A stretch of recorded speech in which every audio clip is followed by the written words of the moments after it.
Ezekiel 14. Idolatrous elders punished. Some of the elders of Israel came to me and sat down in front of me. Then the word of the Lord came to me.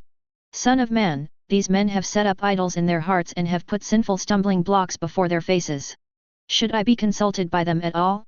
Therefore, speak to them and tell them, this is what the Lord God says, when anyone from the house of Israel sets up idols in his heart, puts a sinful stumbling block before his face, and then comes to the prophet, I, the Lord, will answer him appropriately. I will answer him according to his many idols. So that I may take hold of the house of Israel by their hearts, because they are all estranged from me by their idols.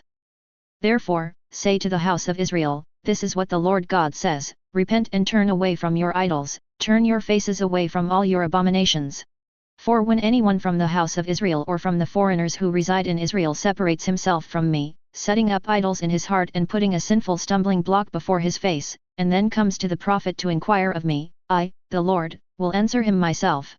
I will turn against that one and make him a sign and a proverb, I will cut him off from among my people. Then you will know that I am the Lord. But if the prophet is deceived and speaks a message, it was I, the Lord, who deceived that prophet. I will stretch out my hand against him and destroy him from among my people Israel. They will bear their punishment. The punishment of the one who inquires will be the same as that of the prophet. In order that the house of Israel may no longer stray from following me and no longer defile themselves with all their transgressions. Then they will be my people and I will be their God. This is the declaration of the Lord God. 4 Devastating judgments. The word of the Lord came to me. Son of man, if a land sins against me by acting faithlessly, and I stretch out my hand against it to cut off its supply of bread, to send famine through it, and to wipe out both man and animal from it. Even if these 3 men Noah, Daniel, and Job were in it, they would deliver only themselves by their righteousness. This is the declaration of the Lord God. If I allow dangerous animals to pass through the land and depopulate it so that it becomes desolate, with no one passing through it for fear of the animals. Even if these 3 men were in it, as I live, the declaration of the Lord God - they could not deliver their sons or daughters. They alone would be delivered, but the land would be desolate. Or if I bring a sword against that land and say, let a sword pass through it, so that I wipe out both man and animal from it. Even if these 3 men were in it, as I live, the declaration of the Lord God - they could not deliver their sons or daughters, but they alone would be delivered.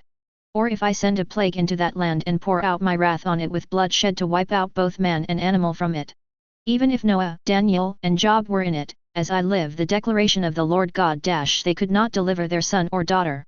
They would deliver only themselves by their righteousness. For this is what the Lord God says, how much worse will it be when I send my 4 devastating judgments against Jerusalem: sword, famine, dangerous animals, and plague, in order to wipe out both man and animal from it.